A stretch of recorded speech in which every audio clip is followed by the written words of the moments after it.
ইতালির আরেকটি গুরুত্বপূর্ণ আপডেট ভিডিওতে আপনাদের স্বাগতম। আজকের ভিডিওতে আমরা আলোচনা করব এমন একটি বিষয় নিয়ে যা বর্তমানে ইতালি প্রত্যাশী হাজারো মানুষের মনে ঘুরপাক খাচ্ছে। অনেকে আমাকে মেসেজ করেছেন এবং জানতে চাইছেন, ভাই আমার আবেদন করার 5 মাস হয়ে গেছে, এখনো কেন নোল্লাস্তা পাইনি। কিন্তু আমার পরিচিত অনেকেই ইতিমধ্যে নোল্লাস্তা ডেলিভারি পেয়ে গেছে। আমি কি আর পাবো না? আমার ফাইল কি আটকে গেছে? যদি আপনার মনেও এমন প্রশ্ন থাকে তাহলে ভিডিওটি শেষ পর্যন্ত দেখুন, কারণ আজ আমি বিস্তারিতভাবে ব্যাখ্যা করব কেন অনেকের নোল্লাস্তা এখনো আসেনি, আবার অনেকেরই কেন এসেছে এবং ভবিষ্যতে কি হতে পারে। চলুন একটি বিষয় পরিষ্কার করে নেওয়া যাক। অনেকে মনে করেন যেদিন থেকে আবেদন করা হয়েছে সেই দিন অনুযায়ী সিরিয়াল ধরে নোল্লাস্তা ইস্যু হবে, কিন্তু বাস্তবে বিষয়টি সবসময় এমন নয়।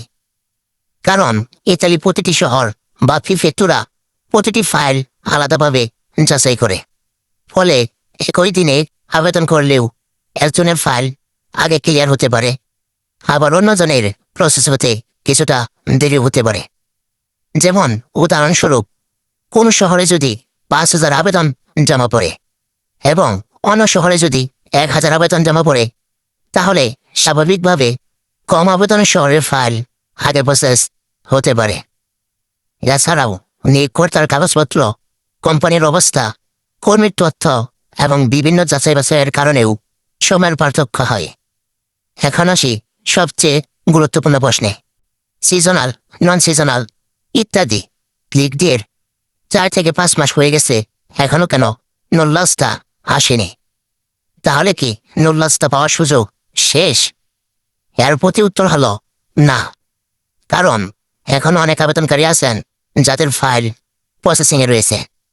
অনেক ক্ষেত্রে দেখা যায় 5 থেকে 10 মাস, এমনকি তারও বেশি সময় পরে নোল্লাস্তা অনুমোদন হয়।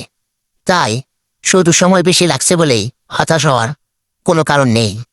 আরেকটি বিষয় হলো, বর্তমানে ইতালি সরকার আগের তুলনায় ফাইল যাচাইয়ের বেশি গুরুত্ব দিচ্ছে, কারণ তারা ভুয়া নিয়োগপত্র, জাল কাগজপত্র এবং অবৈধ আবেদন শনাক্ত করার চেষ্টা করছে, যার ফলে অনেক ফাইল অতিরিক্ত যাচাইয়ের জন্য অপেক্ষায় রয়েছে।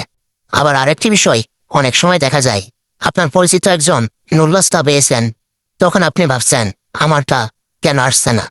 দেখুন, কিন্তু তার ফাইল এবং আপনার ফাইল এক নয়। তিনি যে শহরে আবেদন করেছেন, আপনি হয়তো অন্য শহরে আবেদন করেছেন। তার নিয়োগকর্তা হয়তো দ্রুত ডকুমেন্ট জমা দিয়েছেন, আপনার নিয়োগকর্তার ক্ষেত্রে হয়তো অতিরিক্ত যাচাই চলছে। তাই অন্যর সাথে নিজের ফাইল তুলনা করে হতাশ হওয়ার কোনো প্রয়োজন নেই।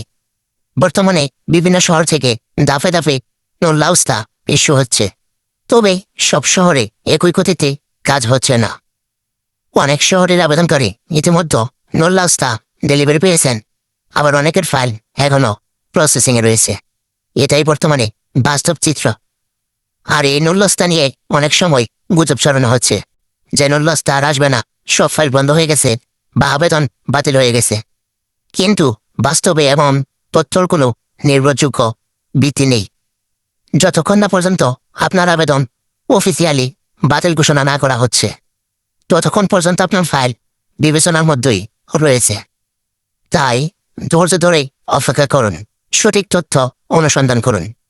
সবশেষে একটা কথাই বলবো, যারা 4-5 মাস ধরে অপেক্ষা করছেন তারা আশা হারাবেন না, কারণ ইতালির প্রশাসনিক প্রক্রিয়ায় সময় লাগতেই পারে। অনেকের আগে এসেছে, আবার অনেকের পরে আসবে, কিন্তু সময় বেশি লাগছে মানেই সুযোগ শেষ হয়ে গেছে এমন নয়। আল্লাহর উপর ভরসা রাখুন, নিয়মিত আপডেট চেক করুন এবং ধৈর্য ধরে অপেক্ষা করুন। আজকের ভিডিওটি এখানেই শেষ করছি। ভিডিওটি ভালো লাগলে অবশ্যই বন্ধুদের সঙ্গে শেয়ার করবেন এবং ইতালি সংক্রান্ত নির্ভরযোগ্য আপডেট পেতে আমাদের চ্যানেলটি সাবস্ক্রাইব করে আমাদের পাশে থাকবেন। আল্লাহ হাফেজ।